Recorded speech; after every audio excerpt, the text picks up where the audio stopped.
So I did want to get a little NFL in. Obviously, it's March Madness, and that's the focus. But today the Commanders are having a ton of players on Zoom. A lot of the guys that resigned, some of the new guys. Nick Ballore is talking right now, the special team stud for them. There's been a number of folks talking. But Brian, as we kind of like get further and further into this, I think it's becoming clearer where Washington has done well, maybe where they haven't, and where they still have holes. Mm-hmm. I think if you get through the free agency period and realize what they added on the offensive line, all the people asking for O-line help should feel satisfied, I think. Yeah. You added one of the best left tackles in football. I think they should. And what that does is let you get better all over the field. I agree with that.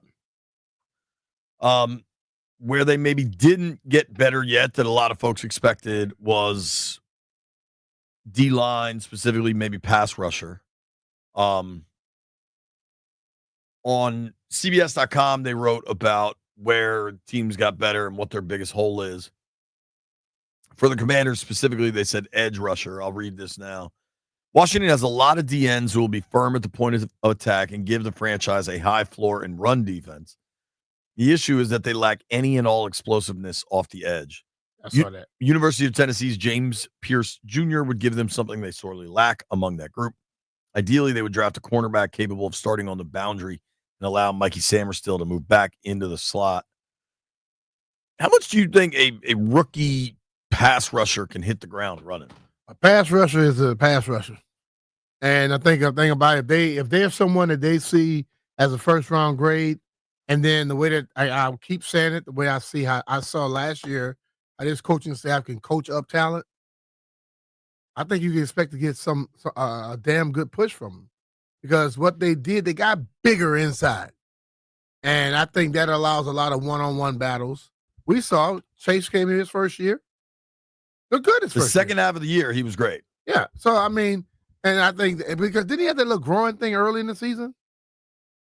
Yeah, I think he tweaked a groin. So if you come in here, you're healthy, I think you have a chance because that's all they do in college now is throw the football. And you have to be good at pass rushing. And while the challenge gets harder, the physical skill set of rushing the passer doesn't change. It doesn't. Maybe you want to add a move or work on a counter. Like, not to say there's not ways to continue to get better. Yeah. But like rushing the passer is rushing the passer. 100%. I think by far, I don't know if what will happen with Hendrickson. Maybe Cincinnati cuts another check and they're able to rework that deal. He remains kind of the jewel of the unknown right now in the NFL.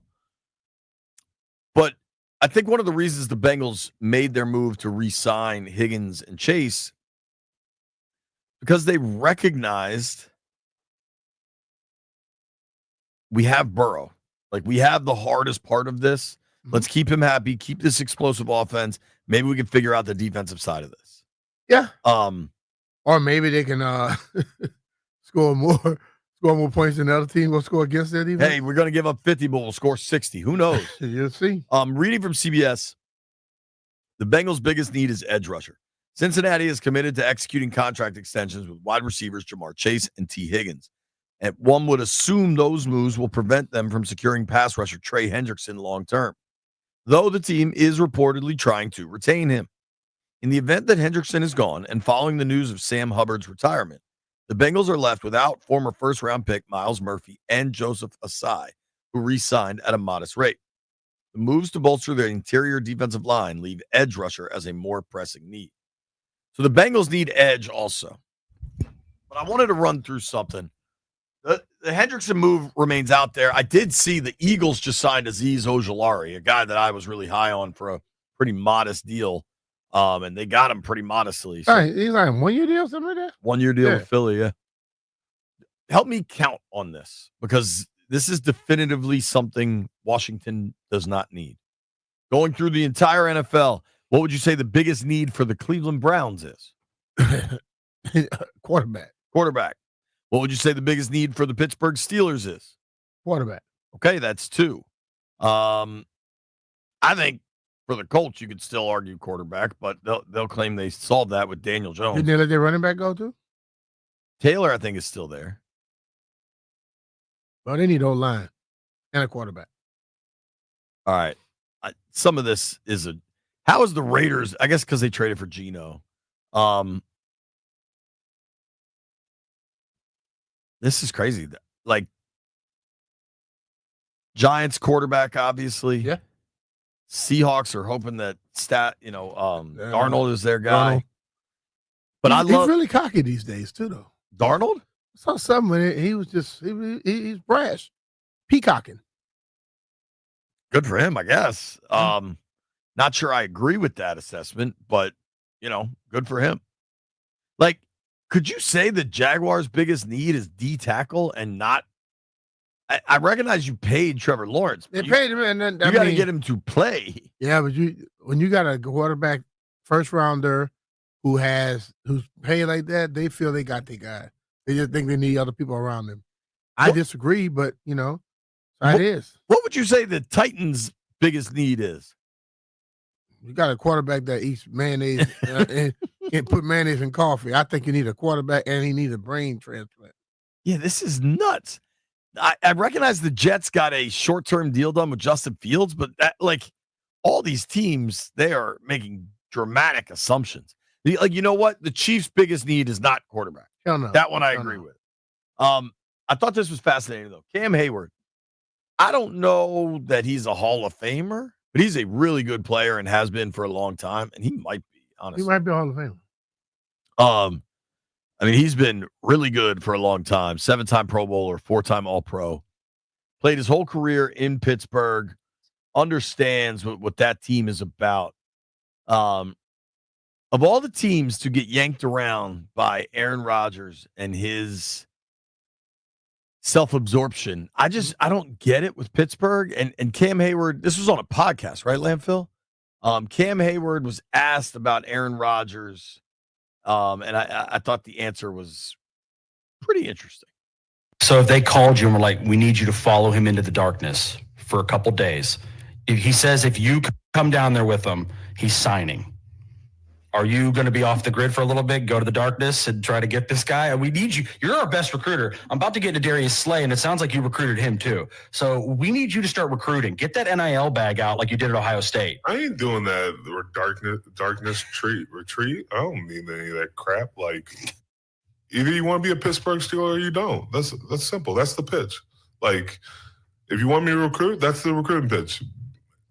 Pittsburgh Steelers, if you want to be part of it, so be it. If you don't, no skin on my back. Yeah, that's what he needs, though. That's what Aaron Rodgers needs. Somebody who probably is as big as him with the mindset. And he's bigger than him physically. Yeah. That ain't going to take his ish. They're going to let him know, dude, we're not playing these games with you no more. You can run to your boy on ESPN and let him blow you up, but we're going to whoop you down. If you want to be here, you don't buy. They've been losing. But with other quarterbacks, they can lose with him. They can lose. They can not get him and probably go out there and lose again. No, they've been in the playoffs most times without other quarterbacks. They win with other quarterbacks. So I'm not going to lose my mind over Aaron. Aaron is full of crap, man. Cam Hayward, 6'5", 3 bills. I didn't realize his father is Ironhead Hayward. I didn't know that. Yeah, I just looked that up. Me and I just go at it, boy.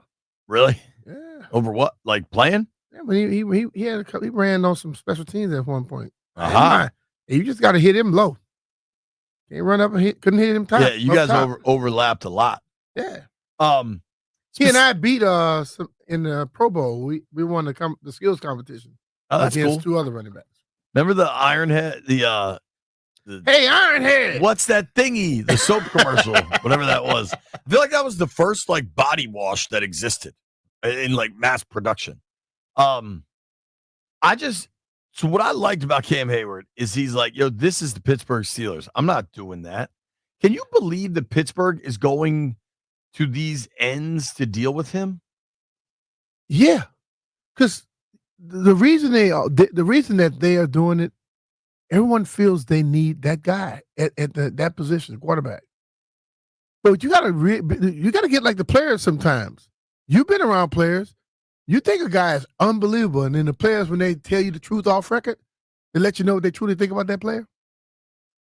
That's how the players are open with it now. They letting Aaron know ahead. You come in here, dog, you're going to fall into line. You're not going to come up here with all that BS you've been doing somewhere else. But the front office, they feel, oh, we need somebody like him. Not knowing that he'll walk in the locker room and completely screw up the chemistry. Totally. Players know that already. They be around him. They've seen him places. They talk to people on the team with him. They know other exactly guys what he's that have about. played with him. Right. Yeah. Does it make any sense to you that Minnesota's interested in him? Yeah, the other kid is still a rookie. He hadn't played much, and he's coming off injury. Yeah. I think I might still just be out. I think I'm just out of the Rodgers business. And I think there was a long time when the man wanted to go run for vice president, all this type of go do something else. Leave football alone. Football is good enough. It's popular enough without all the extra BS. I agree. I totally agree. God, can you make me 24, 25 again in my prime and put me on the team with Aaron Rodgers? I'll do what everybody needs done for him. Please. Going around the NFC East at what the biggest needs are for the rest of the teams, it is for the Eagles, they say safety. They traded away C.J. Gardner-Johnson. I know that much. Philadelphia has replacement-level players or better at every position, so need is a relative term. DeJean is a corner or safety? DeJean, to me, is more of a safety. Okay. More of a corner, rather. More of a corner? I thought he played kind of like more of a safety. He's back a lot. But then again, you got that front up there. You don't really – you can put an average safety. He's going to look above average. One dude to watch is this Gamecock, Nick Amanwari. Hopefully I'm saying that right. His athletic testing from the combine was unbelievable. Honestly, probably moved him up into the first round. He could be around when Washington picks. Richardson was around, was off the charts too.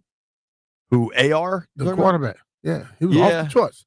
Sometimes people are just good at that. Can they play the position? I thought Amanwari was pretty good too. All right. Giants, shockingly, quarterback. Giants need more than the quarterback. I'm reading now. It says, Giants need a doctor coach, said I need a they need a back coach and they need a GM. New York is twiddling its thumbs as it awaits the free agent decision of Aaron Rodgers. The team could lose out on Russell Wilson and Rodgers, in theory.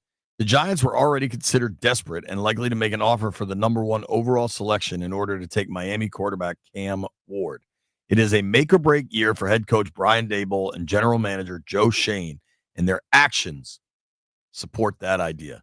How's that sound, White Brian? Not great. I know one thing that happened in Washington when the team had, 85 years of history as the Redskins, and then they had to change the name, and they relied on Ron Rivera, who's a nice man and understands the history of the NFL, but he had no ties to the region or fandom of the Burgundy and Gold, and he had this major role in picking a new name, right?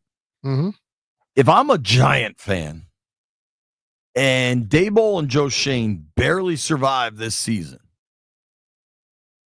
I don't want those two to be in charge of engineering some major draft day trade to move up from 3 to 1 to get a quarterback. Yeah, but if the scouting department has come in there and they are really, really sure of him, of Cam Ward, and I know it's not just Joe and what's called picking it, I can go with that. If I'm the owner, I'm walking in, call director of scouting over. I'm gonna call some other people. I'm gonna have a real conversation with them. What you think about this kid? If they can tell me, yes, I would pick him. All right. If I get rid of Shane and yes, I like him. I'll take him then. But if they say, well, Joe was really liking him, so then I'm like, I don't want him. Get what I'm saying? Yeah. But that's for the owner to do his due diligence. Yeah. Can't just sit back and think, everybody gonna just tell you what you need. No. Go talk to me. You have a right to talk to anybody on the team you want to talk to. As the owner.